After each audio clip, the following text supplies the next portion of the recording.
नमस्कार दोस्तों, मैं बंटी स्वामी आपका स्वागत करता हूं आपके अपने digital platform job vision app पर। आज हम संविधान के अति महत्वपूर्ण पद राज्यपाल के बारे में चर्चा करेंगे। मैं कुछ आपके लिए गत वर्षों में जो एग्जाम में क्वेश्चंस आए हैं उनके बारे में हम देखेंगे। चलो स्टार्ट करते हैं। राजस्थान के राज्यपाल में से निम्नलिखित में से कौन सी शक्ति निहित नहीं है? ऑप्शन ए विधानसभा को स्थगित करने की, ऑप्शन बी विधानसभा के स्तरावसान की, ऑप्शन सी विधानसभा को आहूत करने की, ऑप्शन डी विधानसभा विघटन करने की। चलिए आंसर कीजिए। तो इसमें आंसर होगा विधानसभा को स्थगित करने की शक्ति राज्यपाल में निहित नहीं होती है। चलिए नेक्स्ट क्वेश्चन करते हैं। राजस्थान के राज्यपाल कुलाधिपति होते हैं। ऑप्शन ए राज्य विश्वविद्यालयों के, ऑप्शन बी सभी राज्य विश्वविद्यालयों तथा राज्य में कार्यरत सभी केंद्रीय विश्वविद्यालयों के, ऑप्शन सी राज्य निजी विश्वविद्यालयों के, ऑप्शन डी सभी राज्य विश्वविद्यालयों राज्य में स्थित केंद्रीय। चलिए आंसर कीजिए फास्ट। तो इसमें आंसर होगा सभी राज्य विश्वविद्यालयों के। जो राजस्थान के राज्यपाल है ना, वो जो राज्य के सभी विश्वविद्यालय है उनके कुलाधिपति के रूप में कार्य करते हैं। चलिए नेक्स्ट क्वेश्चन। निम्नलिखित में से भारतीय संविधान के कौन से अनुच्छेद के अंतर्गत राज्यपालों को कुछ दंडों तथा दंडादेशों को क्षमा, निलंबित या परिवर्तित करने की शक्ति दी गई है? आंसर कीजिए। ऑप्शन ए अनुच्छेद 161, ऑप्शन बी अनुच्छेद 72, ऑप्शन सी अनुच्छेद 163, ऑप्शन डी अनुच्छेद 200। चलिए आंसर कीजिए। तो इसमें होगा ऑप्शन ए अनुच्छेद 161। अनुच्छेद 72 है, उसमें राष्ट्रपति को क्षमादान की शक्ति प्रदान की गई है।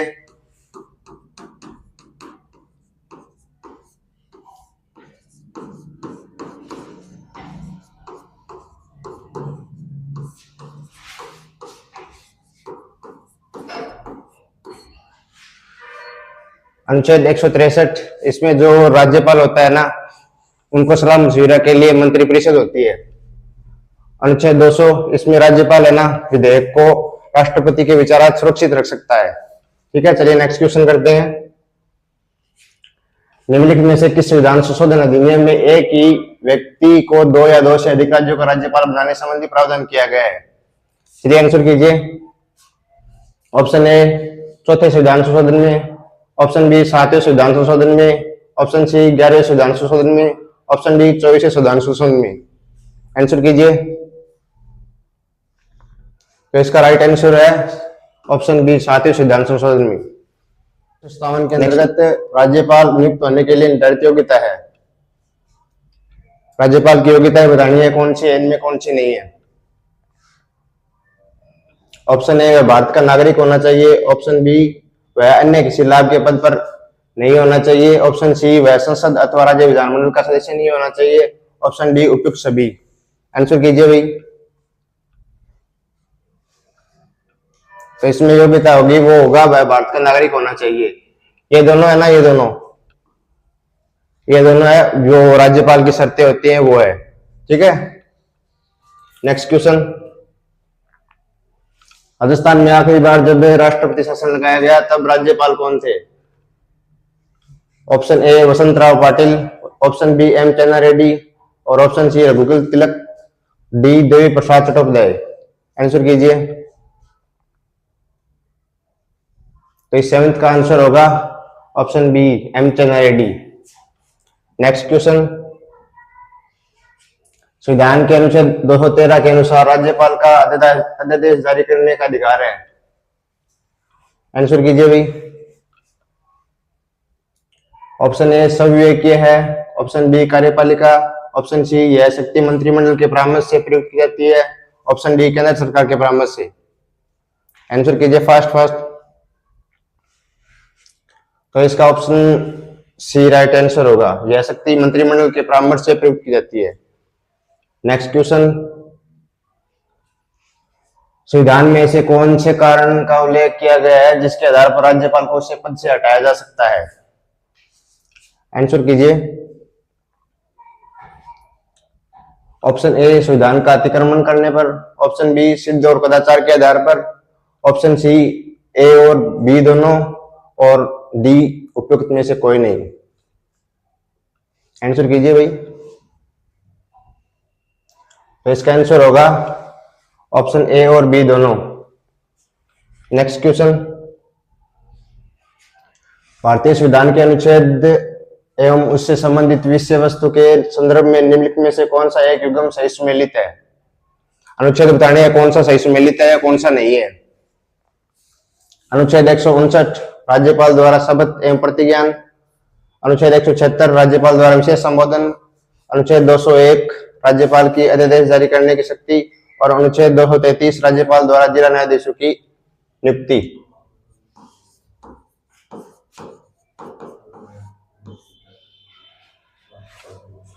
चलिए आंसर कीजिए भाई। फर्स्ट आंसर कीजिए। तो इसमें अनुच्छेद 159 राइट है, 176 भी राइट है और डी भी राइट है। इसमें गलत आंसर है, ये मतलब युग्म सही सुमेलित नहीं है। तो अपना ये 201 ये सही सुमेलित नहीं है, ठीक है, क्योंकि जो राज्यपाल के आदेश जारी करने की शक्ति है वो अनुच्छेद 213 में दी गई है। ओके, नेक्स्ट क्वेश्चन, अनुच्छेद 154 में उल्लेख है कि राज्यपाल अपने कार्यकारी अधिकारी का प्रयोग सीधे अथवा अपने अधीनस्थ अधिकारियों के माध्यम से कर सकता है। यहाँ अधीनस्थ शब्द में कौन शामिल है? आंसर कीजिए फास्ट। ऑप्शन ए सभी मंत्री और मुख्यमंत्री, ऑप्शन बी मुख्यमंत्री को छोड़कर सभी मंत्री, ऑप्शन सी केवल मुख्यमंत्री और उप मुख्यमंत्री, ऑप्शन डी केवल कैबिनेट मंत्री।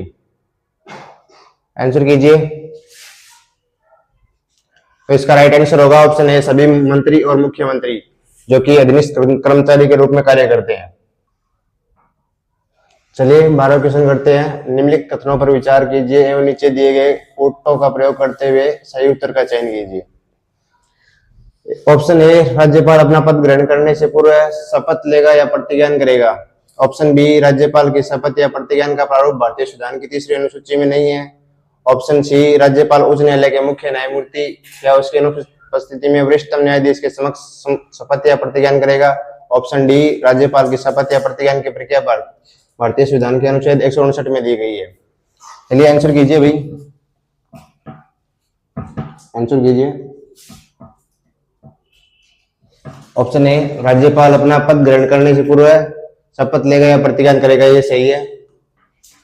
राज्यपाल की शपथ या प्रतिज्ञान का प्रारूप भारतीय संविधान की तीसरी अनुसूची में नहीं है, ये बात भी सही है। ये ओनली अनुच्छेद 159 में दिया गया है। ऑप्शन सी राज्यपाल उच्च न्यायालय के मुख्य न्यायमूर्ति या उसकी अनुपस्थिति में वरिष्ठतम न्यायाधीश के समक्ष शपथ या प्रतिज्ञान करेगा, यह बात भी सही है। राज्यपाल की शपथ या प्रतिज्ञान की प्रक्रिया भारतीय संविधान के अनुच्छेद 159 में दी गई है। तो इसके चारों के चारों ऑप्शन सही है भाई, ऑप्शन डी राइट आंसर है। नेक्स्ट क्वेश्चन,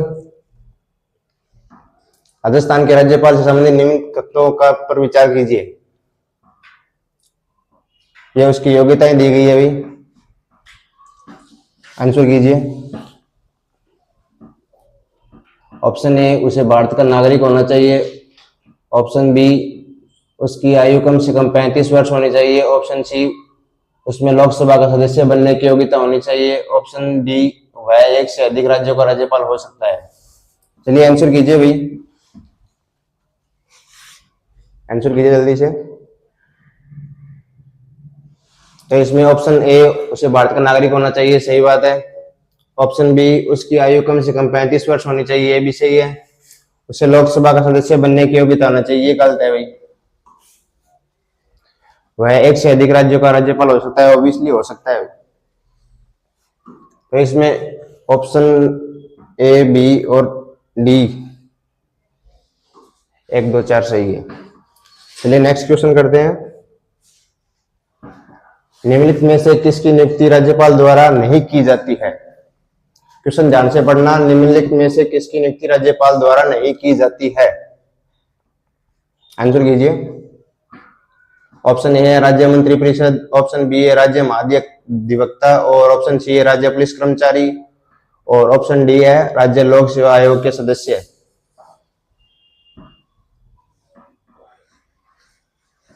आंसर कीजिए भाई।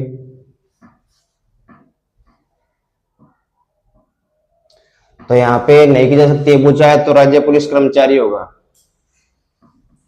ठीक है, नेक्स्ट क्वेश्चन करते हैं। राज्य विधानमंडल के उच्च सदन में राज्यपाल के कितने सदस्यों को मनोनीत कर सकता है? राज्य विधानमंडल के उच्च सदन किसको बोलते हैं पहले ये बताइए, कमेंट कीजिए। जो राज्य विधानमंडल का उच्च सदन होता है वो होता है विधान परिषद। ठीक है, और उसमें राज्यपाल मनोनीत कर सकता है एक बटा छह सदस्यों को मनोनीत कर सकता है। चलिए नेक्स्ट क्वेश्चन। राजस्थान की पहली एवं एकमात्र महिला राज्यपाल जिनके पद पर रहते हुए मृत्यु हुई, आंसर कीजिए। सॉरी, ये क्वेश्चन थोड़ा गलत है, यहाँ पे पहली नहीं होगा, ये सेकंड। पहली तो प्रतिभा देवी सिंह पाटिल थी।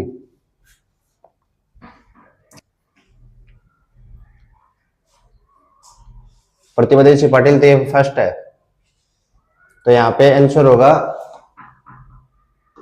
श्रीमती प्रभा राव। नेक्स्ट क्वेश्चन करते हैं। धन विधेयक को राज्यपाल पुनर्विचार के लिए नहीं लौटा सकता क्योंकि, आंसर कीजिए। क्योंकि 44वें संविधान संशोधन के बाद ऐसा प्रावधान कर दिया गया है। ऑप्शन बी, धन विधेयक के संबंध में मंत्रिपरिषद को असीमित शक्तियां प्राप्त है। ऑप्शन सी, धन विधेयक राज्यपाल की पूर्व अनुमति से ही विधानसभा में पेश किया जाता है। ऑप्शन डी, धन विधेयक के लिए राज्यपाल की स्वीकृति लेने की आवश्यकता नहीं होती है। आंसर कीजिए भाई।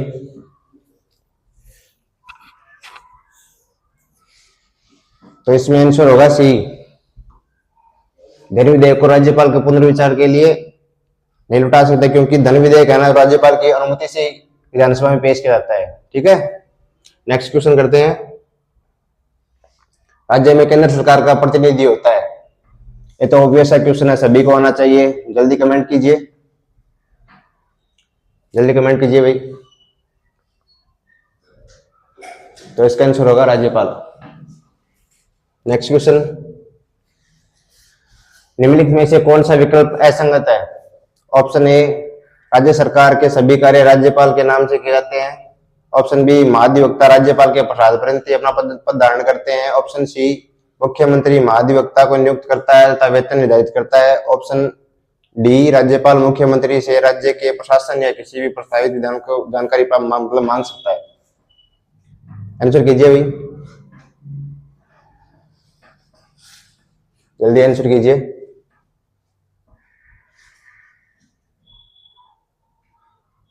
तो ऑप्शन सी इसमें असंगत है।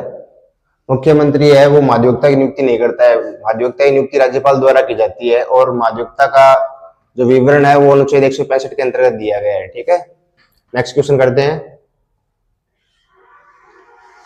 क्वेश्चन नंबर 20, निम्नलिखित में से राज्य के 5 वर्ष का कार्यकाल पूर्ण करने वाले राज्यपालों की पहचान कीजिए। इसमें वो राज्यपाल बताने हैं जो 5 वर्ष का कार्यकाल पूर्ण कर चुके हैं। आंसर कीजिए।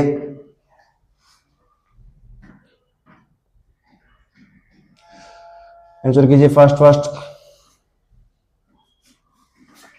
तो यहाँ पे एक तो गुरुमुख निहाल सिंह जी हो गए और संपूर्णानंद जी हो गए और कल्याण सिंह जी हो गए। और प्रभा राव है तो इनकी तो पद पे रहते हुए निधन हो गया था और सरदार दरबार सिंह इनका भी पद पे रहते हुए निधन हो गया था। तो अपना ऑप्शन 1, 3 और 5, ऑप्शन सी राइट है। नेक्स्ट क्वेश्चन करते हैं।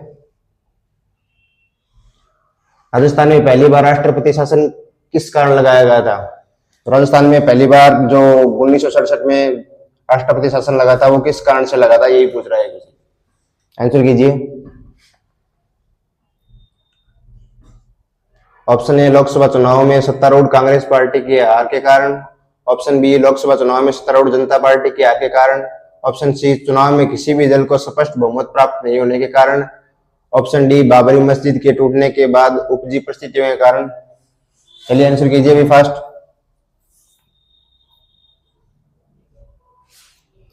इसमें ऑप्शन सी राइट होगा क्योंकि जो पहली बार राष्ट्रपति शासन लगा था तब किसी भी दल को अस्पष्ट बहुमत प्राप्त नहीं हुए थे। नेक्स्ट क्वेश्चन करते हैं। निम्नलिखित कथनों पर विचार कीजिए। राज्य के प्रथम कार्यवाहक राज्यपाल जगत नारायण जी थे। और ऑप्शन बी मदन लाल खुराना तथा प्रतिभा देवी सिंह पाटिल राजस्थान के दो ऐसे राज्यपाल हैं जिन्होंने अपने पद से इस्तीफा दिया। ऑप्शन 3 राज्य की प्रथम महिला राज्यपाल श्रीमती प्रतिभा पाटिल थी। आंसर कीजिए भाई, जल्दी आंसर कीजिए। राजस्थान की पहली महिला राज्यपाल थी, वो थी प्रतिभा देवी सिंह पाटिल। तो ये ऑप्शन तो अपना सही हो गया। और राजस्थान के प्रथम कार्यवाहक राज्यपाल जगत नारायण जी थे, ये बात भी सही है। ऑप्शन बी मदन लाल खुराना तथा प्रतिभा देवी सिंह पाटिल राजस्थान के दो ऐसे राज्यपाल हैं जिन्होंने अपने पद से इस्तीफा दिया, ये बात भी सही है भाई, ये बात भी राइट है, ये तीनों बात सही है। उपयुक्त में से असत्य कथनों की पहचान कीजिए। तो यहाँ पे उपयुक्त में से कोई असत्य कथन नहीं है, ऑप्शन डी राइट आंसर होगा। ठीक है,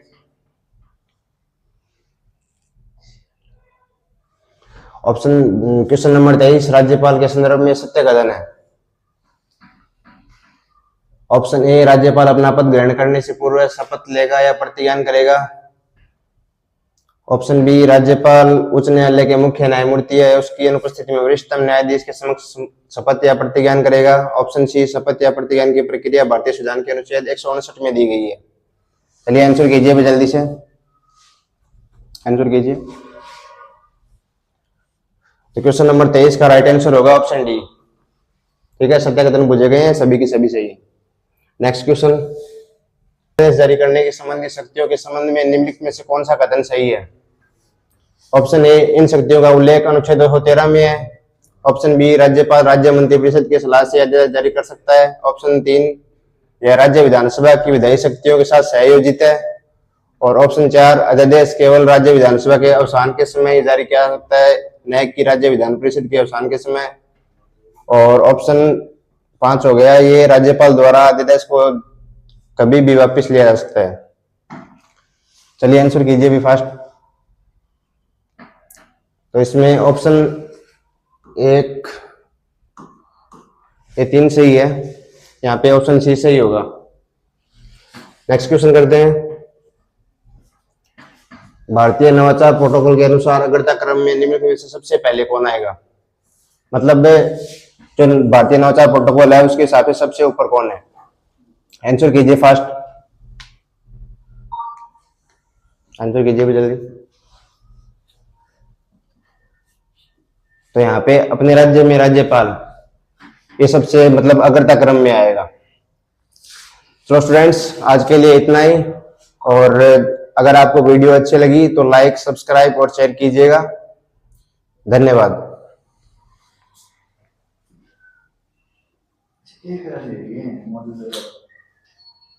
Nice, nice.